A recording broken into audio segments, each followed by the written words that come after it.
আমাদের এক গুরু ভাই ছিলেন, তিনি ফরাসি, ফ্রেঞ্চ। তিনি সন্ন্যাসী ছিলেন, প্রভুপাদের সন্ন্যাস পেয়েছিলেন প্রভুপাদের কাছ থেকে। কিন্তু প্রভুপাদের অপ্রকটের পরে সে ইসকন থেকে চলে যায়। ইসকনের সঙ্গে তার কোনো সম্পর্ক ছিল না, সন্ন্যাস ছেড়ে দিয়ে চলে গেছে। আচ্ছা, ফ্রান্সে একটা ছেলে, আমাদের এক ভক্তরা কি করে, গেরুয়া কাপড় পরে ভক্ত রূপে ওরা প্রচার করে, গ্রন্থ বিতরণ করে। সেরকম একটা ছেলেকে দেখে একজন মহিলা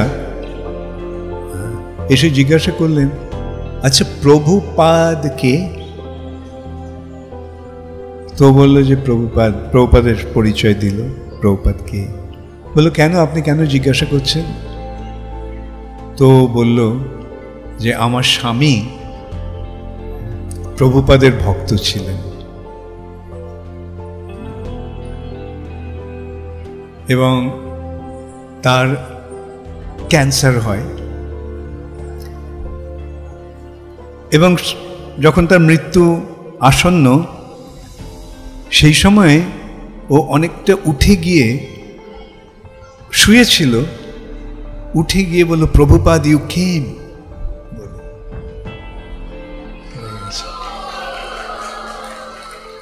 যদিও সে প্রভুপাদের আশ্রয় ছেড়ে চলে গেছে, হ্যাঁ, ইসকন ছেড়ে চলে গেছে, ভক্ত সঙ্গ নেই, কিন্তু শিল প্রভুপাদ তাকে ভোলেননি। প্রভুপাদ এসে সেই সময় তাকে উদ্ধার